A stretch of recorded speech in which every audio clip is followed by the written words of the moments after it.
Essa é uma história de interrogações, lacunas e incertezas. Você já sabe disso.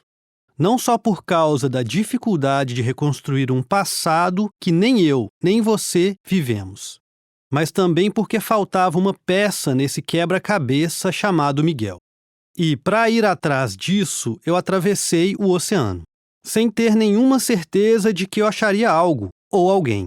Mas, se essa história é cheia de dúvidas, ela não deixa de ser repleta de coincidências e de encontros. Olá, eu sou o Fábio Corrêa. Bem-vindo ao último episódio da série O Pulo de Miguel, aqui no DW Revista, o podcast da redação brasileira da Deutsche Welle em Bonn, na Alemanha.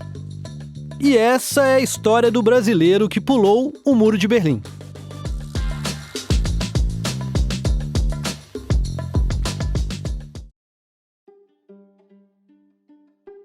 Eu te contei como descobri a história do Miguel, e que foi por causa de um livro, escrito pela mãe adotiva dele, a pastora da igreja protestante Johanna Vogel, cujo sobrenome o Miguel incorporou, já na Alemanha Ocidental.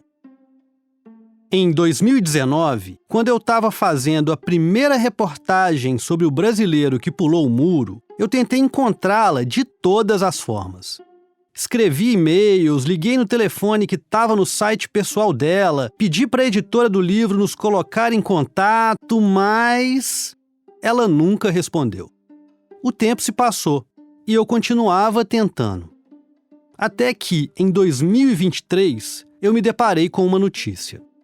Na verdade, com um anúncio, de 2 de novembro de 2022. Um anúncio fúnebre, publicado por um dos principais jornais alemães, o Süddeutsche Zeitung, de Munique. Ele dizia assim, a Fernanda Zolini vai ler. Johanna Vogel, nascida em 28 de setembro de 1933, falecida em 8 de outubro de 2022. Com tristeza, mas com muitas lembranças vivas do tempo compartilhado com essa mulher forte, calorosa e muitas vezes incômoda e indomável. Assinado, família Vogel e ex-colegas da área de imigração do MVHS. Pois é, a Johanna Vogel tinha morrido. Das lembranças daquela mulher sobre o brasileiro que pulou o muro, só restara o livro sobre ele. Aquele livro com a capa vermelha e a foto do Miguel, que foi o começo de tudo para mim. Mas eu sabia que tinha outra coisa lá na Alemanha, porque o Miguel tinha deixado um filho, o Florian, de quem mais ninguém no Brasil tinha notícia. Como eu te disse, a Sara chegou a se comunicar com ele durante um tempo, mas teve o computador hackeado e perdeu os rastros do primo dela.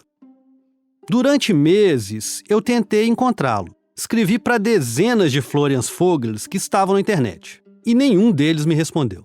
Mas eu tinha uma última cartada, que deixei para a última hora. Talvez eu tivesse que ir à Baviera. Berlin, eine Stadt wie andere, eine Stadt anders als andere. A investigação da Stasi sobre o Miguel termina com o fim da prisão do brasileiro, quando ele foi entregue pela DDR às autoridades de Berlim Ocidental. Era 1972. E os 10 anos a partir deste momento até a morte dele, em 1982, na Índia, foram muito bem documentados. Pela Johanna. Foi a partir daquele ano, em 1972, que a relação entre os dois se estreitou de verdade. É assim que ela descreve no livro. Após sair da prisão, o Miguel apareceu de novo na minha porta. Tivemos uma conversa longa e comovente. Miguel me pediu para morar novamente comigo. Ele disse que sem o meu apoio não conseguiria suportar o dia a dia em Berlim Ocidental. O Miguel poderia retornar para a casa da Johanna, com uma condição. Ele teria que voltar para a escola, o que ele concordou. E assim, aos poucos, a vida do brasileiro foi voltando ao normal. O Miguel retomou o contato com os amigos de Berlim Ocidental, com aqueles amigos de esquerda. E com as namoradas. Mas os 10 meses de prisão na DDR tinham deixado marcas. Como a Johanna conta, o Miguel estava deprimido. Ele precisou de um tempo para se recuperar depois da prisão. Ficava bastante em casa, tocava violão e cantava. Um dia ele veio conversar comigo e me perguntou se eu não poderia adotá-lo. Ele disse que estava sozinho e que eu era uma mãe para ele. Os pais da Johanna não gostaram, os amigos tampouco, mas mesmo assim ela aceitou. O Miguel já tinha 20 anos. Os pais biológicos dele estavam do outro lado da cortina de ferro. A Ana Montenegro, em Berlim Oriental. Já o Alberto Carmo tinha se mudado para Praga, na Tchecoslováquia. De acordo com a Johanna, nenhum dos dois gostou da ideia da adoção. No fim, era um jeito de o Miguel ficar na Alemanha Ocidental de forma legal. Mas voltemos a Johanna. Ela escreve: Devido ao contexto político entre leste e oeste, Miguel estava apátrida e órfão em Berlim Ocidental, impedido de voltar para Berlim Oriental. Eu queria ajudá-lo. Isso era tudo. Pouco tempo depois, o processo de adoção foi concluído. Em 1º de junho de 1973, Miguel Carmo virava Miguel Vogel, filho de Johanna, e tudo indicava que ele tinha tomado jeito. Pouco tempo depois, o Miguel foi arrebatado por uma paixão. E aconteceu o improvável. Em março de 1974, Miguel, o Dom Juan de Berlim, estava casado com uma alemã chamada Inga. Não deu muito tempo e aconteceu outra coisa, que pode parecer improvável também.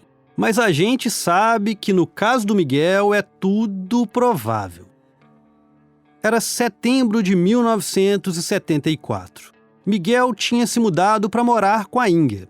Foi quando o telefone da Johanna tocou. Era a Inga. O Miguel tinha desaparecido.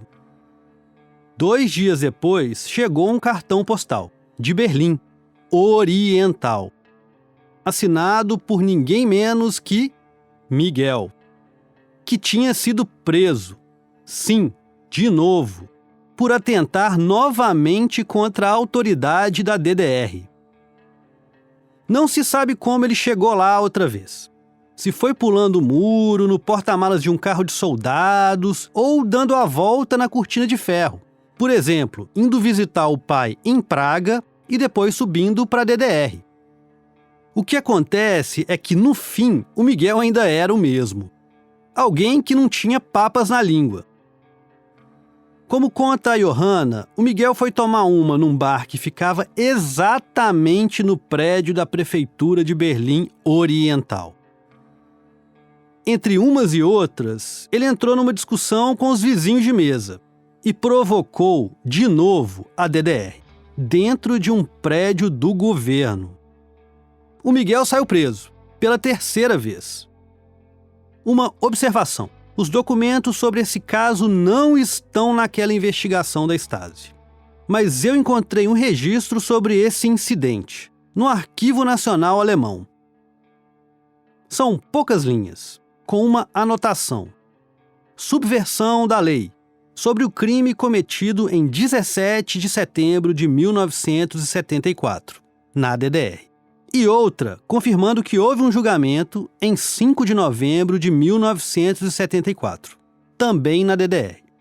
Ou seja, o Miguel ficou mais 6 semanas atrás das grades.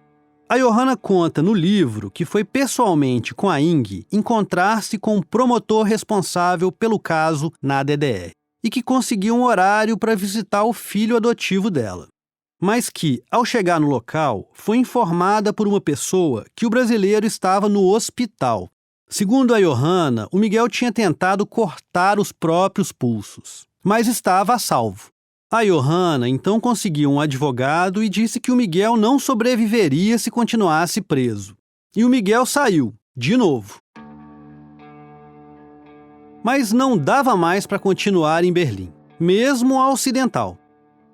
Em 1975, o Miguel e a Ing se mudaram para Munique. A Johanna também faria o mesmo pouco tempo depois.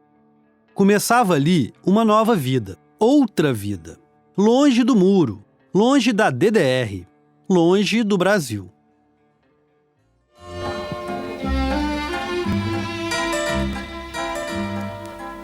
München, Hauptstadt des Freistaates Bayern. Millionendorf. Gemütlichkeit.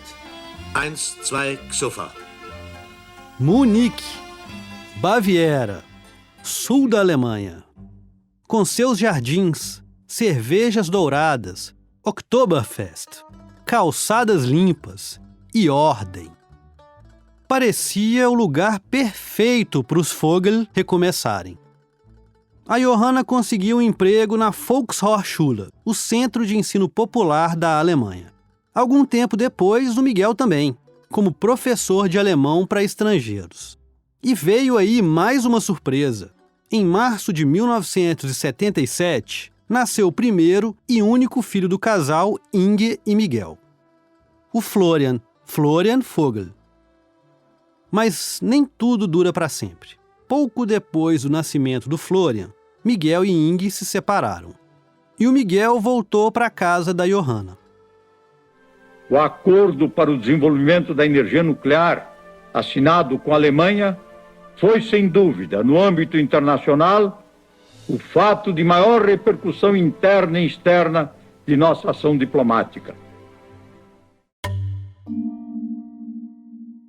Esse é o Ernesto Geisel, o general que comandou a ditadura militar no Brasil de 1974 a 1979. Foi o Geisel, que tinha origem alemã, que botou em prática a lei da anistia, o processo de abertura lenta e gradual, que possibilitou não só os militantes de esquerda voltarem ao Brasil em 79, mas também anistiou os próprios militares dos crimes cometidos durante a ditadura. Só que a gente precisa lembrar de uma coisa aqui. O Miguel, mesmo na Alemanha Ocidental, era um exilado brasileiro. E a Alemanha Ocidental era parceira de primeira hora da ditadura militar brasileira. Em 1964, quando veio o golpe, os alemães do Oeste reconheceram imediatamente o novo governo militar no Brasil. E nos anos seguintes, alguns exilados brasileiros chegaram na Alemanha Ocidental. Mas não tinham vida fácil. Sem passaporte, eles tinham que passar por longos interrogatórios na embaixada. E eram vigiados. E o Miguel era um deles. A gente sabe que em 1964, aos 12 anos, ele já tinha sido detido no Brasil e era considerado marginal e comunista. Em 1978, já separado da Inge, o Miguel estava em apuros. Isso fica claro em outra investigação, não da Stasi, mas da ditadura militar brasileira. Quem me enviou esse documento foi a historiadora Fernanda Flores, que você já ouviu aqui. Essa investigação mostra que os militares estavam monitorando o Miguel na Alemanha Ocidental. O Guilherme Becker vai ler pra gente. Confidencial. Ministério das Relações Exteriores do Brasil. 25 de abril de 1978. Pedido de busca. Em 27 de outubro de 1977, compareceu ao Consulado do Brasil em Munique a fim de solicitar concessão de passaporte o cidadão Alberto Miguel Vogel, que se chamava anteriormente Alberto Miguel Carmo, filho de Alberto Carmo e Ana Lima Carmo. O nominado passou a chamar-se Vogel por ter sido adotado em 1973 em Berlim. Em 31 de março de 1978, o Consulado do Brasil comunicou ao Ministério das Relações Exteriores que, se o nominado não pudesse apresentar novo passaporte, seria expulso da Alemanha Ocidental no mês de abril. Em 18 de abril de 1978, a referida repartição comunicou que a residência de Alberto Miguel Vogel naquele país passou a ser ilegal desde o dia anterior. Ou seja, o Miguel estava oficialmente apátrida. Por sorte, menos de 2 meses depois, junho de 1978, o brasileiro recebeu uma boa notícia. Ele foi comunicado pelas autoridades locais que poderia se naturalizar alemão ocidental. Para isso, o Miguel precisava abrir mão de outra cidadania, a brasileira, porque a Alemanha Ocidental não aceitava dupla nacionalidade. E assim ele fez, numa carta enviada ao mesmo consulado que havia negado a ele o passaporte brasileiro. Essa carta, com a exigência de desnaturalização brasileira, está no livro da Johanna. Ela começa assim: Prezado cônsul-geral, por meio desta carta requisito imediatamente a retirada da minha cidadania brasileira. As justificativas são as seguintes. 1. Minha antiga pátria é governada por uma ditadura militar, que se utiliza de terror, tortura, assassinatos e ignora todas as conquistas de 2000 anos de civilização. 2. Além disso, fui trancado aos 12 anos num campo de concentração, onde sofri o tratamento mais brutal possível. 3. Durante os últimos 14 anos em que tive que viver contra a minha vontade no exílio, não recebi o menor apoio dos órgãos brasileiros. Pelo contrário, documentos de viagem e passaporte me foram negados. Com a esperança de que o povo brasileiro um dia seja libertado desse governo terrorista, insisto enfaticamente no cumprimento do meu pedido enquanto cidadão de uma república livre. Assinado, Miguel Vogel. A propósito deste momento histórico, o presidente da República irá dirigir-se à nação. Contudo, é preciso reafirmar: o ideário da Revolução de 1964, que nos inspirou durante os últimos 15 anos, continuará vivo através das gerações. É dentro dessa premissa que receberemos os anistiados. A anistia tem justamente este sentido, de conciliação para renovação. Dentro da continuidade dos ideais democratizantes de 1964, que hoje reencontram sua melhor e mais grandiosa expressão. Muito obrigado.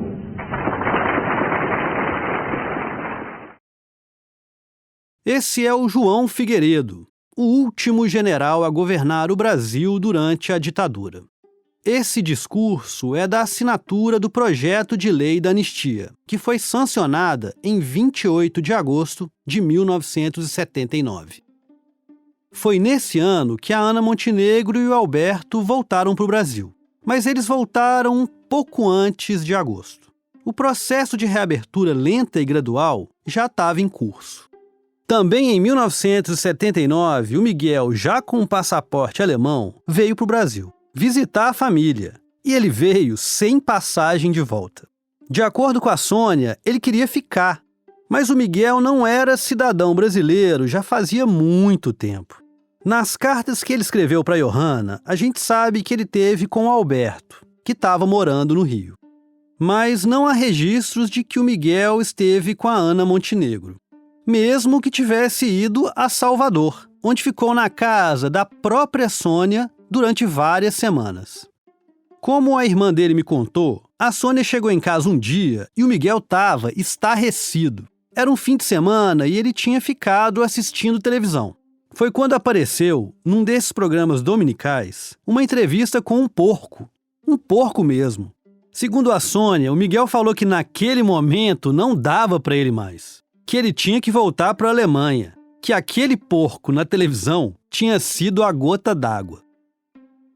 Pouco tempo depois, em 1981, já em Munique, o Miguel foi preso mais uma vez, por causa de uma briga, num bar. Acredito que você estava esperando por esse momento. Pois é. Eu cheguei na Alemanha. E o primeiro lugar que eu fui não foi Berlim, e sim Munique. Porque, como você já sabe, eu achei o Florian, depois de muito tempo de busca. E vou te contar qual foi o meu golpe de sorte. Você se lembra daquele anúncio fúnebre da Johanna? Tinha sido assinado por colegas de trabalho, né? De um lugar que era uma sigla. Família Vogel e ex-colegas da área de imigração do MVHS. Então, o MVHS é a sigla para München Volkshochschule, ou o Centro de Ensino Popular de Munique, onde a Johanna e o próprio Miguel trabalharam. Em junho de 2025, tentei uma última cartada para encontrar o Florian.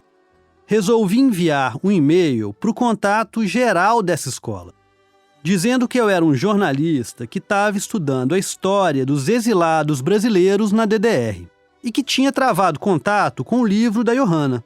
Uma semana depois, veio a resposta, de um e-mail assinado por Florian Vogel, que também trabalha no mesmo local. Eu disse então que iria a Munique e perguntei se poderia encontrá-lo, e ele topou. O Florian me recebeu justamente no local de trabalho e me fez uma proposta. Iria me levar para conhecer Munique. Era verão, um dia de sol, de calor, e nós saímos andando pela cidade e batendo papo. Claro que eu fiquei pensando, né? Será que ele também era um parente meu? Mas eu ainda não tinha nenhum resultado de nada. Bom, nós andamos por Munique. Passamos pelo Jardim Inglês, ele me mostrou a cidade que eu ainda não conhecia. Até que chegamos no nosso destino. Hallo, mein Name ist Florian Vogel. Olá, meu nome é Florian Vogel. Seja bem-vindo a Munique.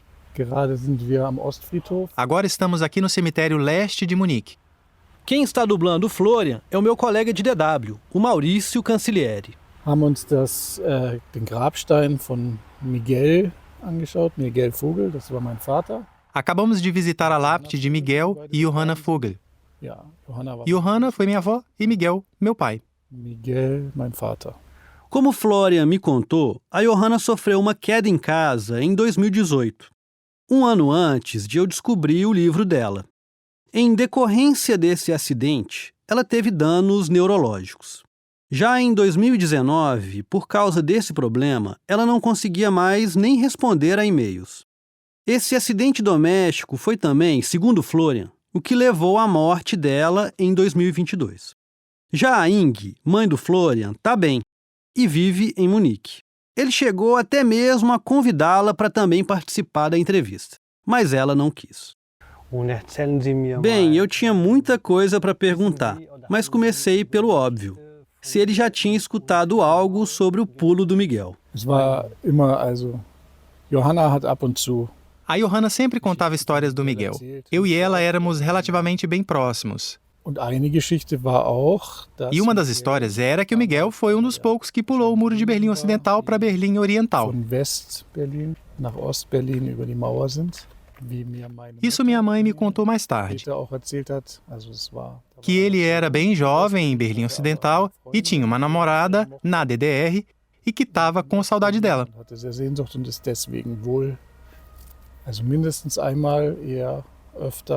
Sim, mais de uma pessoa me falou isso, inclusive a Sônia, que o Miguel passou para o outro lado da cortina de ferro clandestinamente por causa de uma namorada, que a saudade não era só da família, mas de uma paixão. Eu também perguntei que memórias o Florian tinha do pai dele. Poucas, muito poucas. Eu tinha 5 anos quando meu pai morreu. Eu não tenho certeza se são lembranças de verdade ou se são histórias que eu guardei como memórias.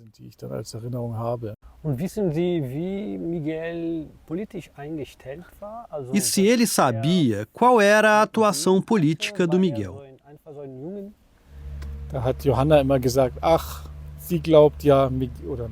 Johanna sempre falava que o Miguel dizia que era comunista, mas que, na verdade, ele era simplesmente um anarquista.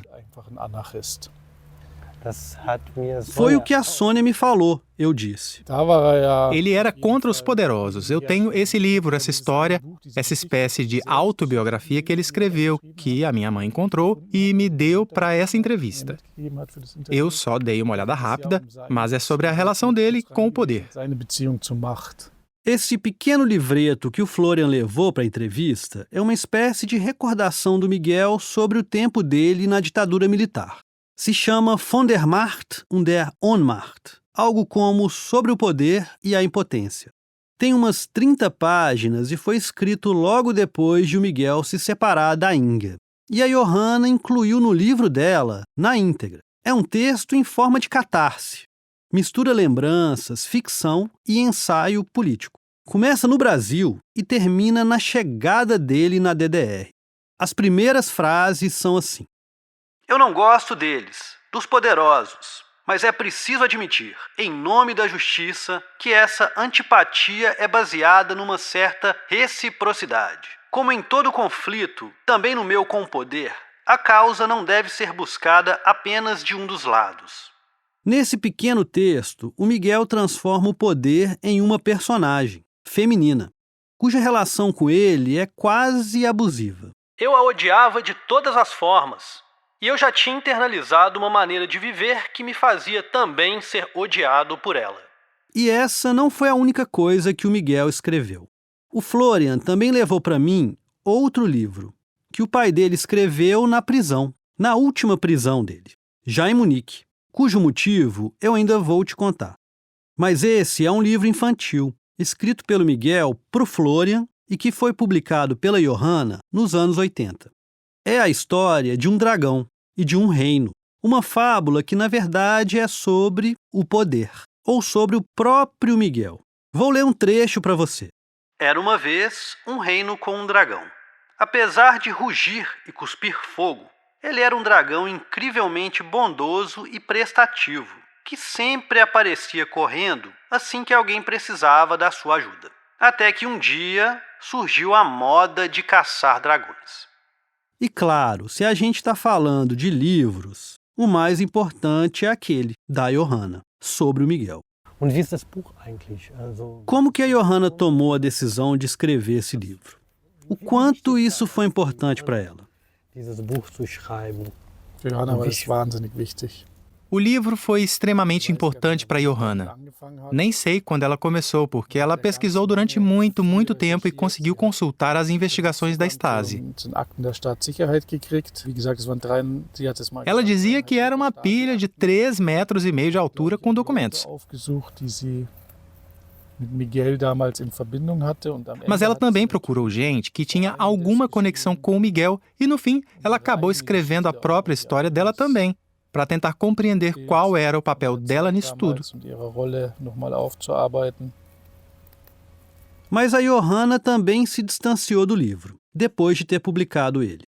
Talvez pelo peso emocional da história, ou pelos problemas, porque a mãe adotiva do Miguel foi processada por uma deputada da direita alemã, que era uma dissidente da DDR e fez parte do movimento para a derrubada do socialismo no país, mas que apareceu nos documentos da Stasi como uma espiã, uma daquelas pessoas que contavam tudo sobre as festinhas na casa do Miguel. Mas, para além disso, o Florian me contou que a Johanna teve inclusive algumas propostas para lançar o livro por editoras maiores, mas que ela sempre hesitou. Sie wurde ja auch einmal vor Gericht gebracht wegen Inhalten aus dem Buch. Ela foi levada à justiça por causa do conteúdo do livro e, em algum momento, isso foi coisa demais para ela. Ou talvez ela tenha levado em conta os riscos, mas ela nunca buscou uma repercussão maior do livro. Ela o publicou numa editora independente e dizia que quem se interessasse poderia encontrá-lo.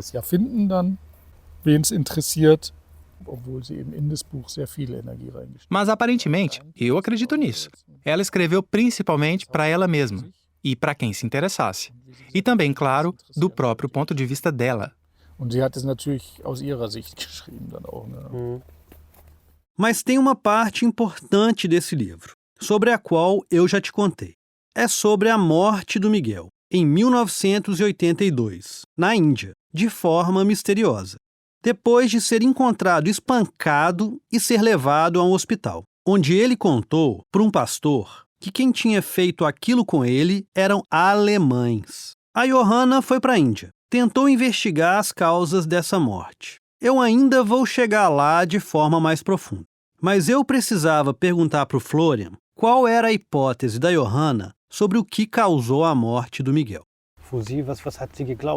No que ela acreditava? Que mataram o Miguel no hospital? Acredito que sim, que foi um assassinato. Era a opinião dela. Que o incidente anterior foi uma tentativa de assassinato. E que ele sobreviveu e estava melhor no hospital. Mas que alguém o agrediu ou o matou enquanto ele estava lá.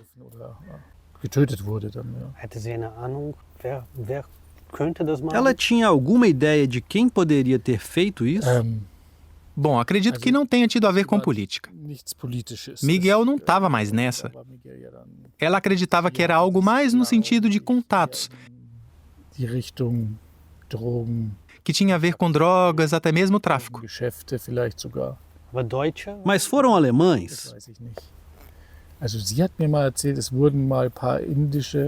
Ela me contou uma vez que alguns indianos foram presos por alguns dias e depois soltos, mas ninguém nunca descobriu. Ou talvez não houvesse um grande interesse em descobrir o porquê de um turista alemão ter morrido em circunstâncias estranhas. Não sei. A única vez que o Florian viu a parte brasileira da família dele foi em 1984, quando ele, a Inga e a Johanna foram ao Brasil. Ficaram algumas semanas e ele pôde conhecer o Alberto, a Sônia e a Ana Montenegro, ou seja, os avós biológicos e a tia dele. Só que, no meio da viagem, as duas famílias se desentenderam. E a Johanna foi embora, levando com ela a Inga e o Florian. Então, as duas famílias do Miguel nunca mais se falaram, até a Sara ir para a Alemanha e refazer esse contato, que ela havia perdido até então. E que eu tratei de recuperar, passando o número de um para o outro. Afinal, se eu tinha me embrenhado tanto nessa história, até o ponto de achar que eu mesmo poderia ser parte da família, que mal que havia nisso. Mas vamos voltar um pouco no tempo, para 1981, antes de o Miguel ir para a Índia. Eu vou te contar agora como foi a última prisão dele, em Munique, por causa de uma briga de bar. A Johanna conta sobre isso no livro. Mas eu encontrei também duas reportagens da época sobre o julgamento desse caso. Daquele jornal, o Süddeutsche Zeitung, o mesmo onde foi publicado o anúncio fúnebre da Johanna. As matérias são de quando Miguel foi julgado por tentativa de homicídio, numa briga na frente de um bar, por causa de um amigo que foi chutado de lá por não parar de tocar o piano que ficava dentro do local. Uma das reportagens é assim. Tudo começou com um piano e terminou com uma facada. Na noite de 4 de março de 1981, o gerente expulsou do bar La Bohème o cliente Erhard S., porque ele não parava de maltratar o piano. Isso gerou uma briga durante a qual Miguel V., 29 anos, um acompanhante do pianista, sacou uma faca e a cravou no peito do gerente, de lado. Desde ontem, Vogel está sendo julgado por tentativa de homicídio no Tribunal do Júri de Munique. Ele alega legítima defesa. Segundo os relatos no tribunal, Miguel e o amigo, o tal Erhard, tinham ido ao cinema. O Miguel afirmou ter bebido cerca de 2 litros de cerveja e 2 litros de vinho naquela noite. Do cinema, ambos foram ao bar. Foi onde começou a confusão. A briga chegou até o Miguel, que tirou uma faca do bolso e acertou um golpe no gerente. Foi um corte superficial, sem grandes riscos para a vítima. O juiz, no entanto, foi claro. Ninguém pode dar uma facada numa briga, disse ele no julgamento, condenando Miguel a 2 anos de prisão. Ele ficaria, no entanto, menos tempo atrás das grades, 8 meses. Sairia só mesmo em 1982, em janeiro. No segundo semestre daquele mesmo ano, ele tentaria uma última coisa, talvez uma salvação, ou um golpe de sorte. Em outro continente, num lugar que era diferente de tudo o que ele já havia vivido. Como eu te contei, o Miguel deixou a penitenciária de Munique em janeiro de 1982. Foi a última vez que o brasileiro esteve atrás das grades. A 5ª no total. Uma prisão no Brasil, 3 na DDR e uma na Alemanha Ocidental. Naquela altura, ele já estava cansado de política. Os sonhos dele tinham ido por água abaixo. Então, o Miguel voltou para casa. Nessa época, ele já morava sozinho, em Munique mesmo, e estava buscando algo diferente, espiritual, para colocar em ordem o caos das últimas décadas. O Miguel estava interessado pelo Oriente, não por aquele Oriente próximo, o da Alemanha ou mesmo do Bloco Soviético, mas pela espiritualidade que vinha da Ásia, pela meditação e pelo yoga. Ao mesmo tempo, as portas se fechavam para ele, pelo menos no plano terreno. A Johanna explica no livro dela que o Miguel estava desempregado e sem chances de voltar para o trabalho anterior, de professor de alemão para estrangeiros, por causa de toda a repercussão da facada que ele deu naquele bar. Attention, please. All passengers booked on Air Malta, flight AM3. Os meses se passaram. A Johanna viajou de férias e, quando voltou, em setembro, recebeu um telefonema. Era o Miguel, dizendo que no dia seguinte viajaria para a Índia e que ela deveria encontrá-lo no aeroporto se quisesse se despedir dele. E assim ela fez. Mas outra presença na área de embarque a deixou desconfortável. Era uma alemã chamada Dina, que também foi se despedir do Miguel no aeroporto. Segundo a Johanna, Dina era uma loira alta de uma beleza lasciva, mas que, ao mesmo tempo, emanava uma energia criminosa e que estava envolvida com drogas. O brasileiro entrou no avião, acompanhado, mas não por Dina ou pela Johanna, e sim por um amigo chamado Till.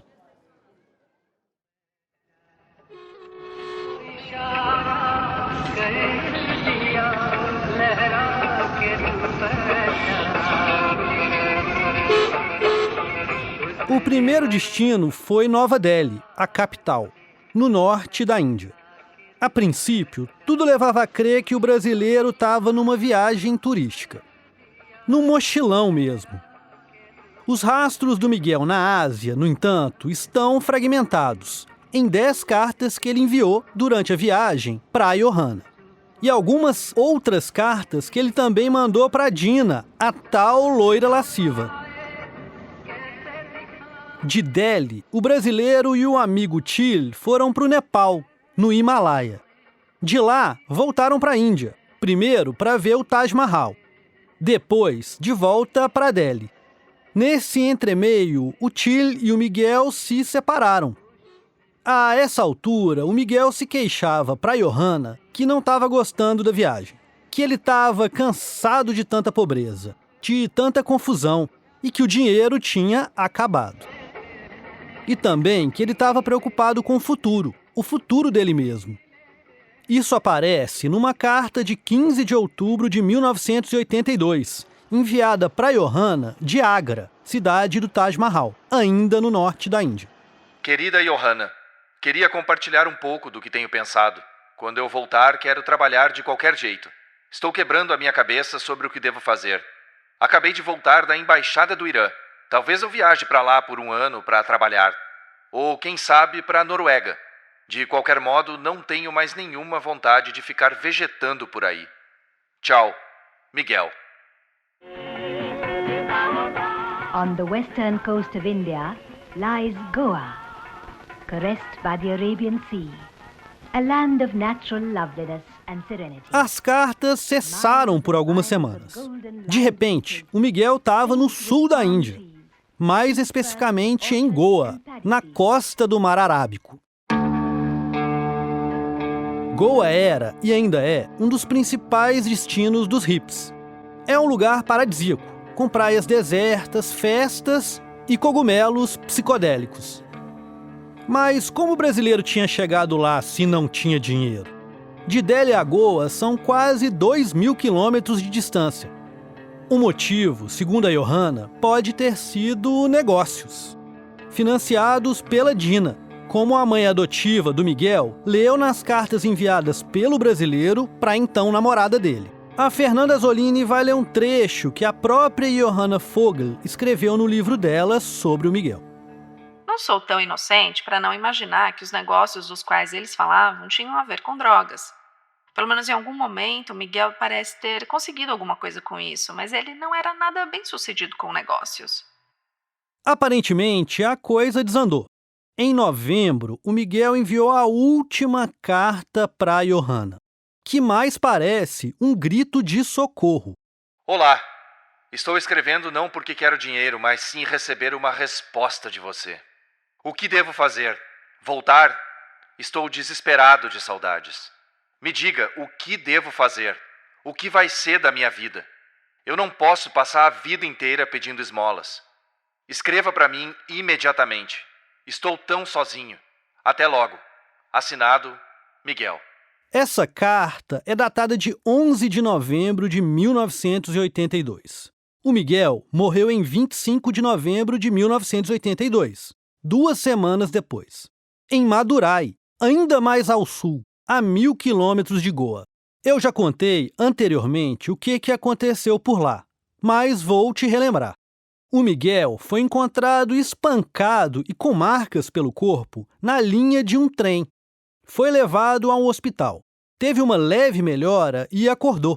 Nesse momento, ele recebeu a visita de um pastor da igreja protestante, com quem teve uma conversa, que foi relatada para Johanna por esse mesmo pastor. Vamos voltar nisso. Eu vou colocar aqui de novo os trechos dessa carta que o pastor enviou para Johanna e que ela colocou no livro. Você sabe quem te jogou na linha do trem? Eu mesmo. Que besteira, ninguém se joga ao lado dos trilhos de um trem. Claro, eu não posso pular o muro outra vez. Você tá com o olho roxo, que me diz que foi muito espancado. Os indianos não iriam espancar um estrangeiro assim. Quem fez isso com você? Foram os alemães. Foi horrível. Que alemães? Grupos religiosos. Que grupos? Volta amanhã que eu te mostro a casa deles. 2 dias depois, o brasileiro morreu. Você percebeu que ele falou que quem o tinha espancado foram os alemães? Bem, pode ter um fundo de verdade, causada pelos traumas vividos na DDR e na Alemanha Ocidental, e no Brasil também. O Miguel era um exilado, de todos os lugares. Não se sentia parte de país algum, mesmo que, no fim, ele tivesse se naturalizado alemão ocidental. 3 meses depois da morte do filho adotivo, a Johanna Vogel partiu para a Índia, acompanhada por uma amiga, para refazer os últimos passos do brasileiro que era o filho adotivo dela. Ela descobriu, por exemplo, que a polícia prendeu 4 indianos, suspeitos de terem espancado Miguel, que semanas depois foram soltos, pois não havia provas contundentes que eles eram os culpados. E ela também conseguiu a autópsia do brasileiro, que é inconclusiva, apesar de indicar várias lesões. Para Johanna, o Miguel era também uma vítima da Guerra Fria, por tudo que ele sofreu, e que o levou a um trágico fim. Mas para ela, havia uma suspeita principal, a tal Dina, a namorada do Miguel. A Johanna conta que quando voltou à Alemanha, foi visitar o apartamento onde o Miguel morava. E, segundo ela, a Dina havia transformado esse local num ponto de venda de drogas. A Johanna foi à polícia e pediu uma investigação, e apontou a Dina como uma das principais testemunhas. No entanto, a namorada do Miguel desapareceu da Alemanha algumas semanas depois, dizendo que ia filmar um documentário no Caribe. De acordo com a Johanna, no entanto, meses depois a Dina foi presa. Mas não na Alemanha, e sim na Colômbia, e não por causa da morte do Miguel, mas por tráfico de drogas. E a investigação sobre a morte do brasileiro foi arquivada. Eu não consegui encontrar a Dina nem o Chile. Essa resposta sobre as causas da morte do Miguel eu, infelizmente, não posso te dar. Não sei te dizer se o Miguel foi morto porque estava envolvido com traficantes, por exemplo, com alguma seita indiana em Madurai, com alguma organização política, ou se ele estava apenas perdido, desesperado, num lugar completamente diferente. E no azar, pegou o caminho errado. O que eu sei é que o Miguel não sobreviveu para ver que a luta que ele travava não foi em vão. Que, poucos anos depois da morte dele, a ditadura militar no Brasil iria acabar e que as duas Alemanhas virariam, enfim, uma só novamente. Mas o livro da Johanna termina com uma carta. Dela, a mãe adotiva do Miguel, para o pai biológico dele, o Alberto Carmo. Essa carta é assim: Prezado senhor Carmo, eu não sei o que devo dizer. Miguel costumava falar que ele viveria até no máximo os 30 anos. A vida foi muito difícil para ele. Miguel travou uma luta dura e amarga por sua dignidade e identidade. Ele sempre quis doar, mas no fim nada ficou para ele. Vivemos num mundo em que pessoas como Miguel não têm lugar. Por favor, não fique tão desolado. Ele tentou ser alguém pleno. Acho que você pode se sentir orgulhoso do seu filho. Se no fim ele se perdeu e não conseguiu achar o caminho de volta, isso tem a ver com a busca dele pela verdade e pela identidade. Ele tentou quase todos os caminhos e todos os desvios, mas nunca foi corrupto, nem corrompível. Receba meus sinceros sentimentos, Johanna Vogel. Você lembra, no início dessa série, quando a Sara me disse que o avô dela, o Alberto Carmo, tinha ido para a Índia investigar a morte do Miguel? Bom, segundo eu conversei com a Sônia e alguns documentos que eu vi na casa dela, da Sônia, isso é bem improvável. Como eu te disse há pouco, foi a Johanna Vogel quem foi para a Índia investigar as causas da morte do Miguel.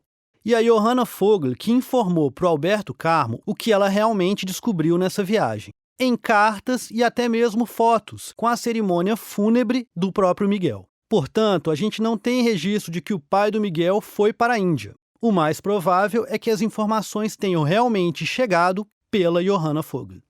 Inclusive, no Brasil, a notícia da morte do Miguel demorou para chegar para a família Carmo. Foi em março de 1983, por exemplo, que a Ana Montenegro enviou uma carta para a filha dela, a Sônia, sobre o Miguel, que tinha partido.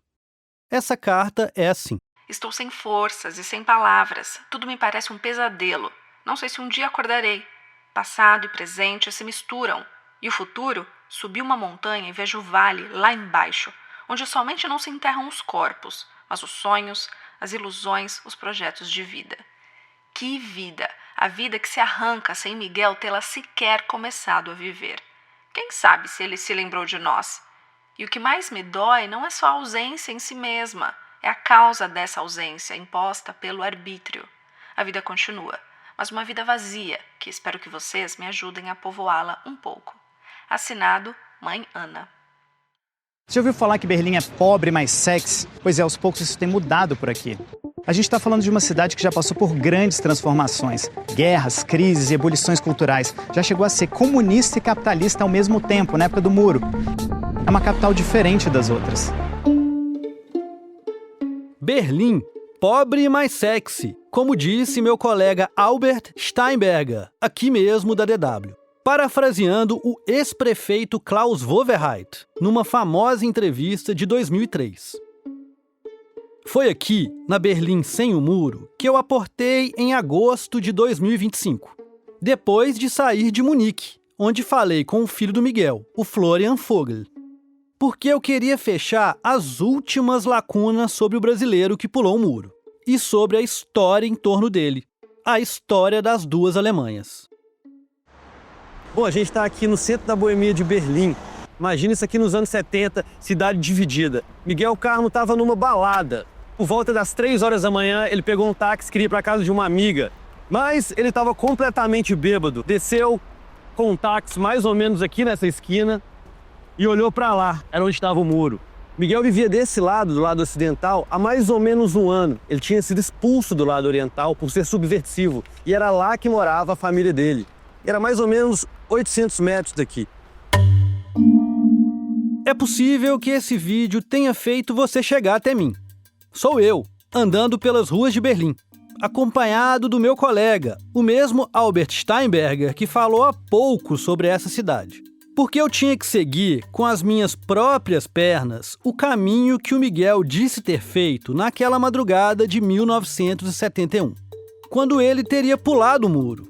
Porque essa ainda era uma dessas dúvidas. dessas perguntas sobre essa história perdida no tempo. E talvez alguém pudesse me ajudar a responder isso.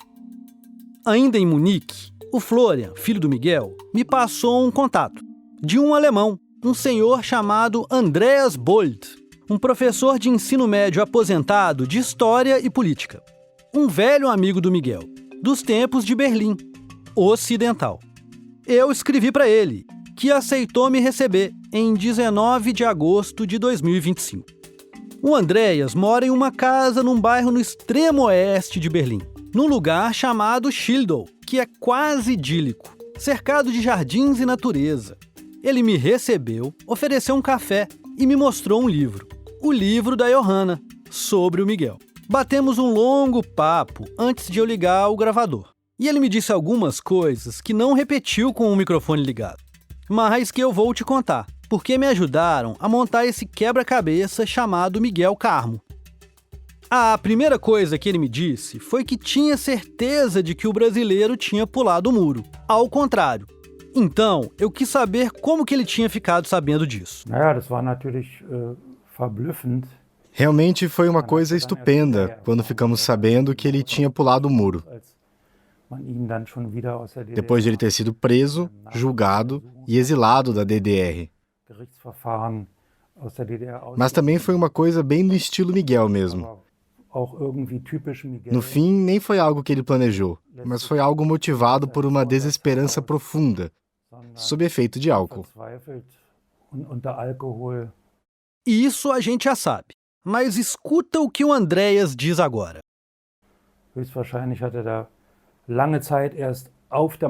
Então, o Miguel se sentou em cima do muro, do lado de Berlim Ocidental, aquele primeiro muro. Ficou chorando de saudade sentado lá, virado para o leste. Até que uma hora acabou caindo lá de cima. E como não houve reação dos guardas, saiu andando, passou desapercebido até chegar do outro lado. Então o senhor quer dizer que ele realmente pulou, que ele não passou escondido num carro de soldados ocidentais? Só se ele tivesse mentido para mim. Eu não acredito que ele fizesse isso. Foi bem verossímil o que ele me contou mais tarde. O Andreas e o Miguel faziam parte de um daqueles grupos de esquerda de Berlim Ocidental. Esse grupo se chamava Spartacus. Nós simpatizamos um com o outro desde o começo. Até porque também, politicamente, o que era muito importante naquela época, estávamos na mesma sintonia. A gente criticava as condições na DDR a partir de uma posição da esquerda.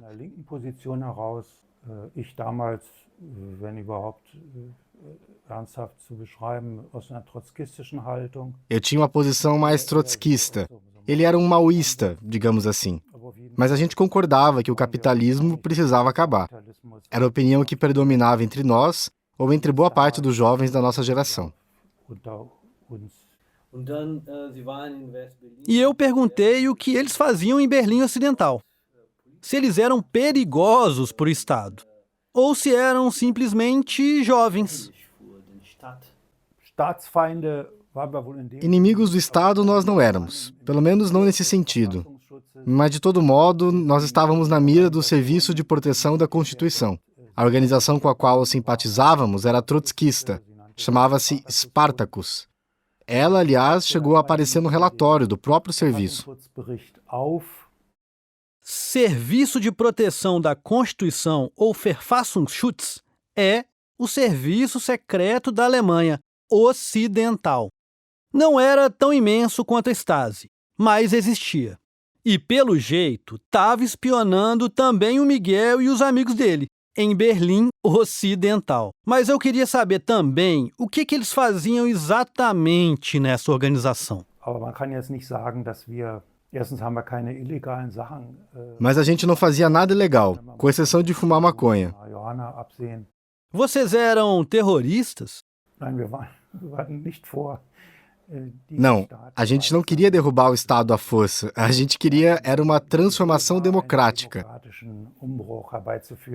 Sei lá como se daria. A gente não sabia bem o que fazer para alcançar, digamos assim, um socialismo ideal.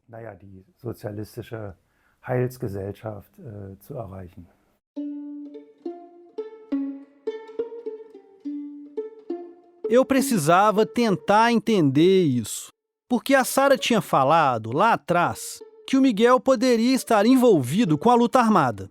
Lembra?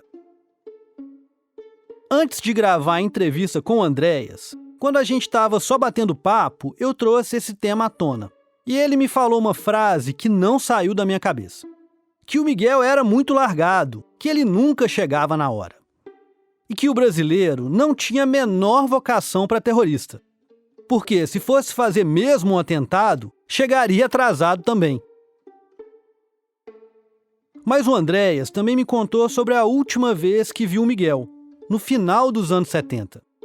Quando o brasileiro saiu de Munique e ficou hospedado uns dias na casa do amigo dele, em Berlim Ocidental. Segundo o Andréas, o Miguel não estava bem. Bebia muito e passava por uma fase bem difícil. Depois disso, eles nunca mais se viram. Eu também perguntei ao Andréas se o Miguel poderia ter sido assassinado no hospital. Na opinião dele, é possível que o brasileiro tenha sofrido traumas na cabeça durante as agressões. Isso poderia ter provocado a formação de um coágulo no cérebro, algo que, às vezes, não causa sintomas imediatos. Depois de alguns dias, esse coágulo pode se deslocar ou obstruir uma artéria, levando à morte de forma súbita, o que pode muito bem ter acontecido com o Miguel. Mas ainda tinha outra coisa que me intrigava. Sobre o caso do pulo do Miguel e aquele relato dos guardas no muro, que diziam, em um momento, que poderia ter sido um pulo não do Oeste para a DDR, mas da DDR para o Oeste. Eu suspeitava que aqueles interrogatórios do Miguel poderiam ter sido falsificados, que tivessem forçado a versão do pulo para encobrir uma outra fuga, uma fuga de outra pessoa. Não uma fuga ao contrário, mas uma fuga normal, pro Oeste mesmo. Então, logo que eu saí da casa do Andréas, eu peguei um trem e fui direto para Potsdam, que é uma cidade próxima de Berlim e que ficava, antigamente, na Alemanha Oriental. Lá, eu fui ao Centro de História Contemporânea da Universidade de Potsdam, um dos principais centros de pesquisa sobre a Stasi e a DDR. E quem me recebeu foi o historiador Jens Giesecke, que coordena o Departamento de Estudos em Comunismo e Sociedade nessa instituição. E a primeira coisa que o Jens me disse foi que a Stasi era aquilo mesmo. O estado da arte da futricagem da vida alheia. Mas que, ao mesmo tempo, era um serviço secreto alemão, ou seja, seguia algumas regras, da tradição da burocracia prussiana, como o Giesecke mesmo descreveu. Então, pelo menos naquela época, nos anos 60 e 70, a Stasi não perdia muito tempo falsificando interrogatórios. Porque o caso do Miguel nem era tão grave assim. Mas como assim? 600 páginas não eram coisa demais? Não. Segundo o historiador, os casos graves mesmo tinham 10, 20, 30 mil páginas. Nos anos 60, a DDR já tinha se estabelecido, mesmo em termos autoritários. Não havia mais o terror stalinista que, até na Alemanha Oriental, fez milhares de mortos durante as décadas de 40 e 50. No fundo, eu queria saber o que poderia ter acontecido com Miguel na prisão da DDR. Se ele poderia ter sofrido as mesmas coisas que os presos políticos no Brasil durante a ditadura militar. Ou seja, tortura física, por exemplo. Como eram as prisões na DDR? É possível fazer uma comparação com o que acontecia no Brasil e na América Latina nessa época? Podemos chamar a DDR de ditadura?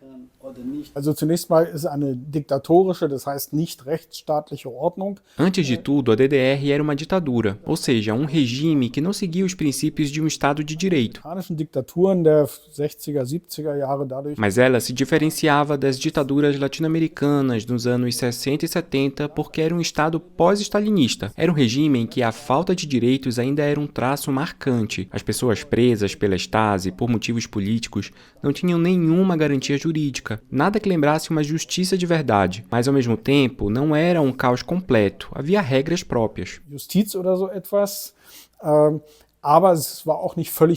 O que marcava a Stasi nos anos 60 e 70 era o que hoje a gente chamaria de terror branco. Já não se tratava de matar ou torturar fisicamente as pessoas, como acontecia nos anos 50. O que predominava era o uso de pressão psicológica, tortura mental, para arrancar confissões, etc. E isso dá para perceber claramente nas prisões da DDR daquele período.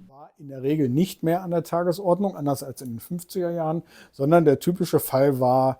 A DDR criou até um termo para isso, legalidade socialista. Não era um Estado de direito, claro, mas o regime tinha suas próprias regras. E a Stasi seguia essas regras à sua maneira. Die DDR hat dafür den Begriff der sozialistischen Gesetzlichkeit erfunden. Na prática, o método mais usado para arrancar confissões dos presos era o isolamento, solitário, interrogatórios de horas, pressão psicológica, ameaças do tipo vamos prender sua família, seus filhos vão para o orfanato, você nunca mais vai vê-los. Eram torturas verbais mais pesadas e havia incerteza, você nunca sabia se um dia sairia dali. Psychischer Druck, wir verhaften alle deine Verwandten, wir bringen deine... É aí que entra o pós-stalinismo, porque, do ponto de vista dos presos, havia o medo de que os velhos métodos stalinistas fossem utilizados, fuzilamentos, espancamentos... ...von der man als Häftling nicht wusste, ob man hier jemals wieder rauskommt. Esse medo nunca desaparecia, e os oficiais sabiam muito bem explorar isso. Eles sabiam usar esses métodos para manter o poder sobre os prisioneiros políticos. Die Möglichkeit, dass eben am Ende doch eine stalinistische Methode, sprich. Eu também mostrei ao professor Giesecke alguns documentos daquela investigação sobre o Miguel. E ele me contou que os jovens daquela época, que assim como o brasileiro criticavam a DDR, foram o início de tudo. Com a rebeldia, eles testaram os limites do autoritarismo da DDR. E acabaram sendo o embrião do que viria a acontecer 20 anos depois, a queda do Muro de Berlim. Interessant ist, dass gerade in dieser Phase und in dieser Generation É curioso pensar que foi justamente essa geração, a dos anos 60 e início dos 70, que mais tarde formaria a oposição na Alemanha Oriental. A primeira experiência política deles foi com essa juventude rebelde da era Honecker e com a repressão que veio depois. Eles viram o cerco se fechar, a juventude ser vigiada e silenciada. Essa virada marcou toda uma geração e se estendeu até o fim da DDR, em 1989.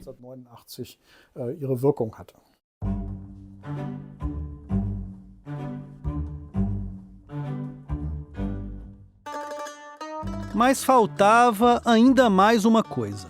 A última lacuna. Aquela que tinha a ver comigo. E com o Miguel.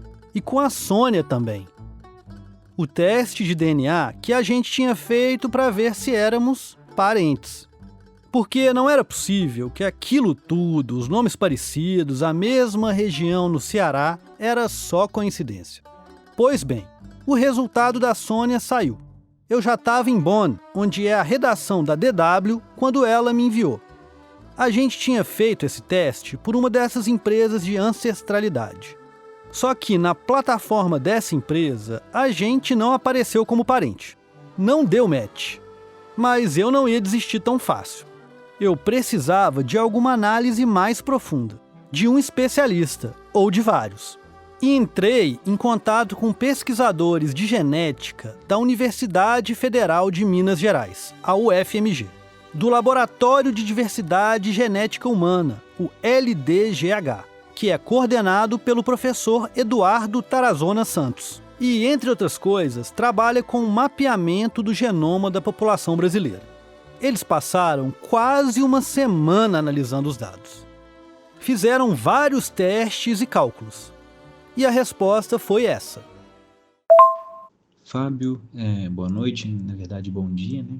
Quando você vai estar ouvindo isso. Rodei essas análises de parentesco de 3 maneiras diferentes, por 3 métodos diferentes, de 3 grupos diferentes de pesquisa, tá? Uma delas apontou um parentesco de 4º grau, enquanto nas outras 2 não houve, a direção foi para não há parentesco entre os 2 dados que a gente tinha acesso.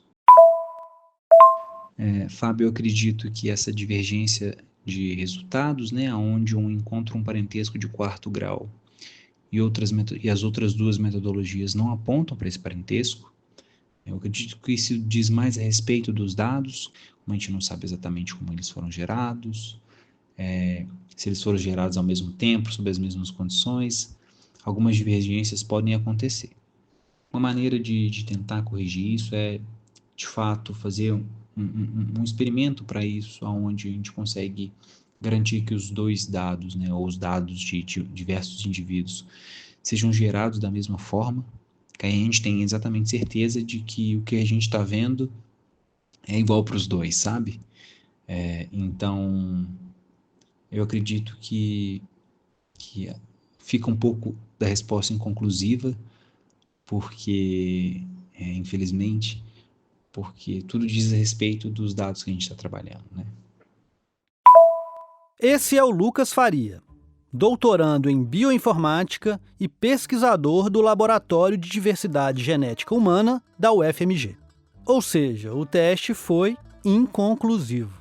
Existe sim a possibilidade de que o Miguel e eu sejamos primos distantes, mas para ter certeza disso, eu teria que aprofundar essa pesquisa, fazer outra coleta de material genético ou até mesmo ir mais longe. Talvez viajar, quem sabe, para o Ceará.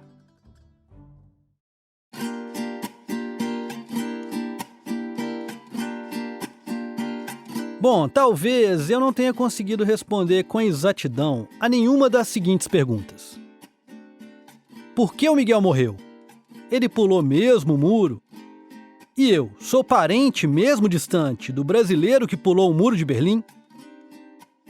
Mas você sabe, as águas do passado são muito turvas. A gente nem sempre sabe o que é verdade, o que é ficção, o que é mito e o que é anedota. Mas o que importa, pelo menos para mim, é que essa história enfim saiu do meu peito. Para quem sabe, talvez, ter o seu lugar no mundo. E agora, na hora de me despedir, eu prefiro ficar aqui com uma última imagem, que para mim simboliza tudo o que a gente passou por aqui.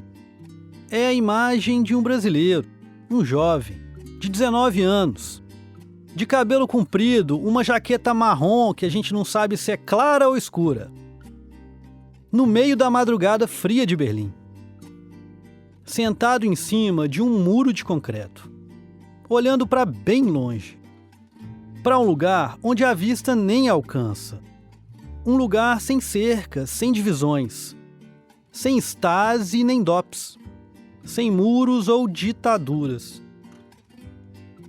e que eu só posso chamar de futuro.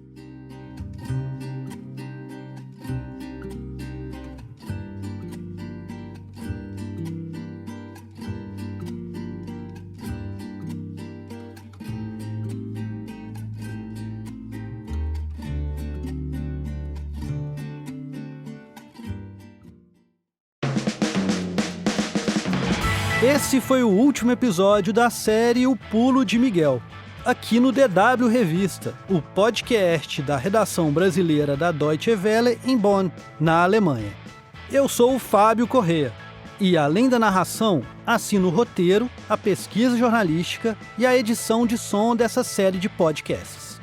As traduções do alemão para o português também são minhas. Já a produção e a edição de texto ficaram com a Fernanda Azzolini e o Guilherme Becker, que você também ouviu por aqui. Essa foi uma produção do Núcleo de Podcasts da DW Brasil, que tem a coordenação do Rafael Plezan e da Francis França, chefe da redação brasileira da DW aqui na Alemanha. As dublagens ficaram a cargo de Maurício Cancellieri, Thiago Melo e Gustavo Queiroz. A série O Pulo de Miguel contou com apoio financeiro da bolsa Holbrook Grant, da Fundação IJP, que financia projetos jornalísticos com perspectiva transnacional. Ficam aqui também meus agradecimentos a Dora Bambirra, Sara Carmo, Sônia Carmo, Fernanda Flores, Florian Vogel, Andreas Bolt e Jens Giesecker. E também ao Laboratório de Diversidade Genética Humana da UFMG. E claro, a você, que chegou até aqui comigo. Foi uma longa viagem. E eu vou ficando por aqui. Espero que a gente se encontre novamente. Quem sabe? Até logo!